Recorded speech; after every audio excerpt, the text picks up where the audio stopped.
Hello my dear friends, आज के इस अंक में हम लोग समास पढ़ेंगे और समास से रिलेटेड कुछ एग्जाम्पल्स लेंगे और उनको इजीली कैसे फाइंड आउट किया जा सकता है इसके बारे में जानेंगे। सबसे पहले जानते हैं कि समास क्या होता है। समास होता है दो अथवा दो से अधिक शब्दों से मिलकर बने हुए नए सार्थक शब्द को समास कहते हैं। और समास के कितने भेद होते हैं? समास के 6 भेद होते हैं। तो इसको याद करने का एक इजीली ट्रिक है 100 से समास और 100 से 6। तो इस प्रकार से आप याद रख सकते हैं समास के 6 भेद होते हैं।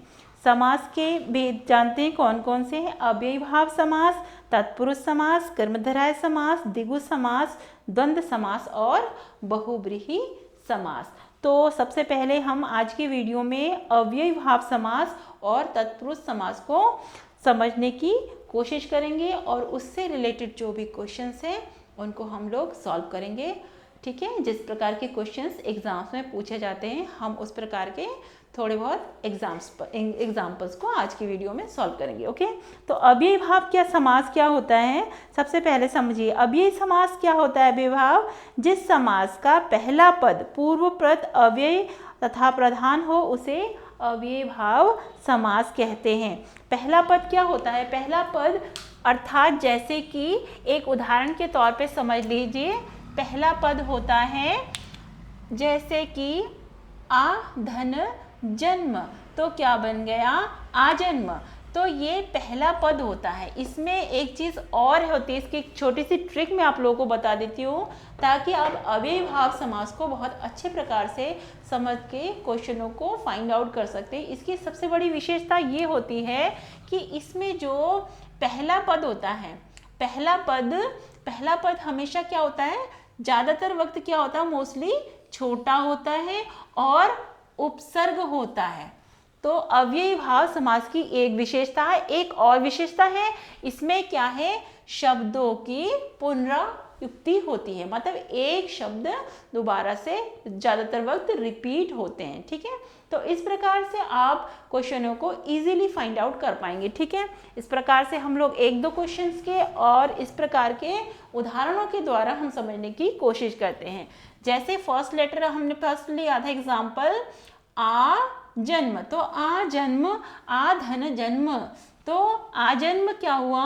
अव्ययी भाव समास का उदाहरण है। ठीक है, नेक्स्ट देख लीजिए प्रतिदिन, तो प्रति धन दिन क्या हो गया? ये भी अव्ययी भाव समास का ही उदाहरण है। उसके बाद लेते हैं सहर्ष। देखिए सहर्ष में क्या है? स उपसर्ग लगा है, तो ये क्या है? अव्ययी भाव समास का उदाहरण है। दूसरा देख लीजिए उदाहरण एक और, यथा संभव। यथा संभव मतलब जैसे संभव हो सके, यथा धन संभव। यथा संभव में कौन सा है? अव्ययी भाव का उदाहरण है। इसी प्रकार से प्रतिकूल, धनकूल, ये भी अव्ययी भाव समास का उदाहरण है। नेक्स्ट है देखिए रिपीटेड शब्द आ रहे हैं, दिन धन दिन, तो क्या होता है? दिनों दिन। दिनों दिन क्या होता है? दिन धन दिन मिलके बन जाते हैं दिनों दिन। उसी प्रकार से हाथों हाथ, हाथों हाथ, देखिए सेम वर्ड सेम जो है शब्द का रिपीटेशन हो रहा है। उसी प्रकार से हो सकता है और भी उदाहरण हो, एक हो सकते हैं। और इस प्रकार से जो भी शब्द, अगर एक शब्द की पुनरावृत्ति होती है तो आप ये समझ लीजिए ये अव्ययी भाव समास के उदाहरण है। ठीक है, अब मुझे लगता है कि अव्ययी भाव समास बहुत ही इजी है और आप इजीली फाइंड आउट कर पाएंगे। अगर आपके पास हिंदी की कोई बुक है तो उसमें जो भी आपको एग्जाम्पल्स दिए हुए हैं उन एग्जाम्पलों को आप सॉल्व कीजिए और उस प्रकार से आपको पता चल जाएगा कि किस प्रकार का इसमें आप उस संधि विच्छेद कर करके इस प्रकार से आप निकाल सकते हैं कि इसका आंसर क्या होगा। ठीक है, और इससे रिलेटेड अगर कोई डाउट्स हैं तो आप मुझे कमेंट बॉक्स में पूछ भी सकते हैं। ठीक है, इसके बाद जो सेकंड वाला है हमारा, सेकंड है तत्पुरुष समास। तो आज के वीडियो में हम तत्पुरुष समास को समझेंगे। तत्पुरुष समास थोड़ा सा लेंथी है, जैसे इसमें कारक चिन्हों का क्या हो जाता है?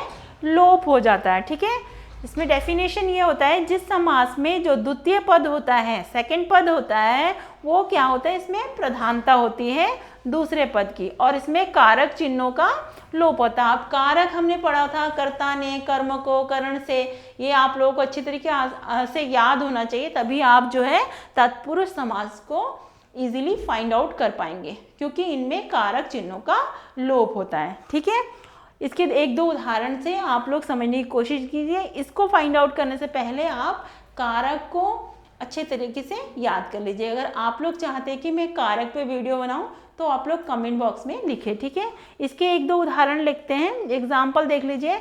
जैसे करुणा पूर्ण, करुणा से पूर्ण, अब देखिए इसमें 100 आ रहा है, इसके उस प्रकार से राजपुत्र, राजा का पुत्र, देखिए इसमें क आ रहा है, तो इसमें कारक चिन्हों का लोप हो जाता है जो हमें दिखता नहीं है।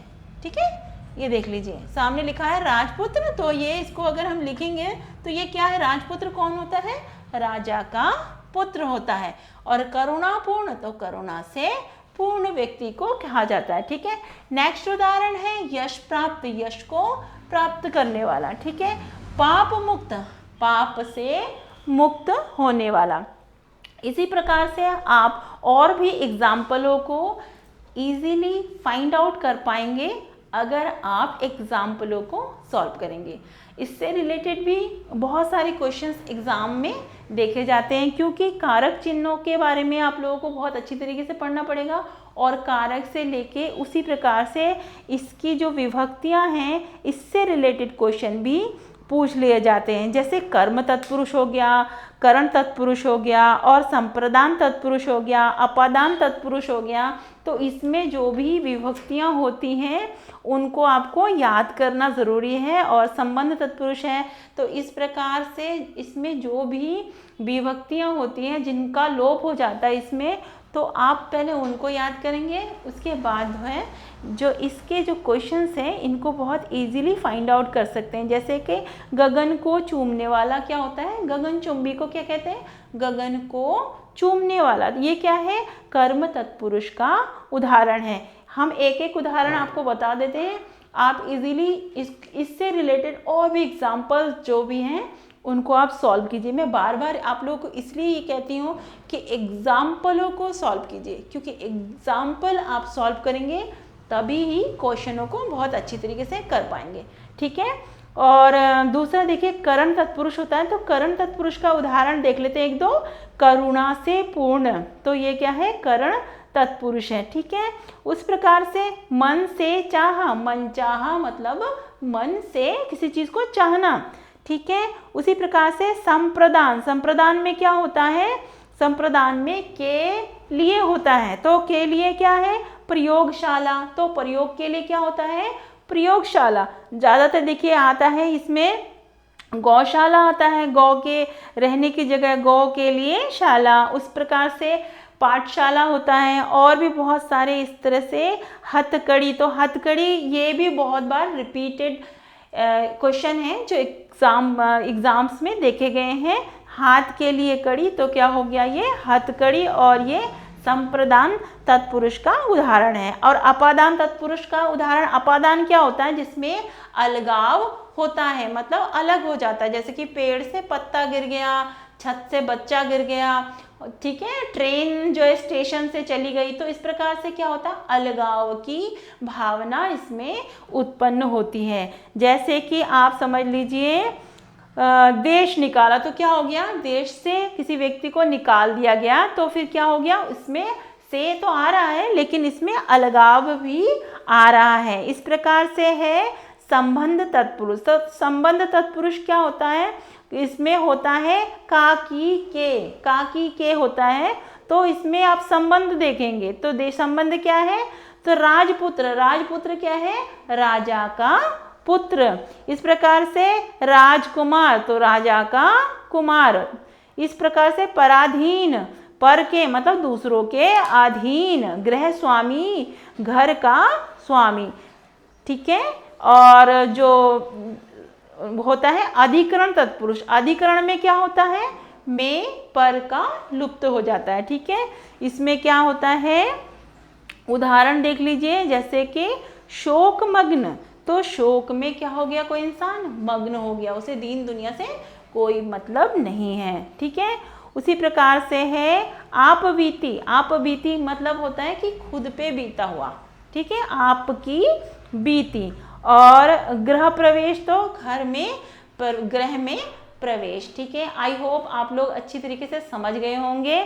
इसमें से आपको कारक को बहुत अच्छी तरीके से पहले कारक चिन्हों को याद कर लेना पड़ेगा, तभी आप क्वेश्चनों को इजीली फाइंड आउट कर सकेंगे। इसका ट्रिक बस यही है, अभी एक बार रिवीजन कर लेते हैं। अव्ययी भाव समास में क्या होता है, पहला पद छोटा होता है और उपसर्ग होता है और एक शब्द की पुनरावृत्ति होती है। और जो है तत्पुरुष समास में क्या होता है, इसमें होता है, इसमें जिस समास में जो इसमें सेकंड पद जो है क्या होता है, सेकंड पद की प्रधानता होती है और इसमें कारक चिन्ह क्या हो जाते हैं, लुप्त हो जाते हैं। ठीक है, इसके लिए आपको कारक चिन्ह याद करने पड़ेंगे। आई होप ये वीडियो आप लोगों को पसंद आई होगी। अगर आप लोगों को पसंद आई है तो लाइक ज़रूर करें और इस प्रकार की नई नई बेहतरीन वीडियो के लिए चैनल को सब्सक्राइब करें और अपने सभी सहयोगियों और साथियों के साथ इस वीडियो को अधिक से अधिक शेयर करें। नेक्स्ट वीडियो आने तक पढ़ते रहिए और आगे बढ़ते रहिए।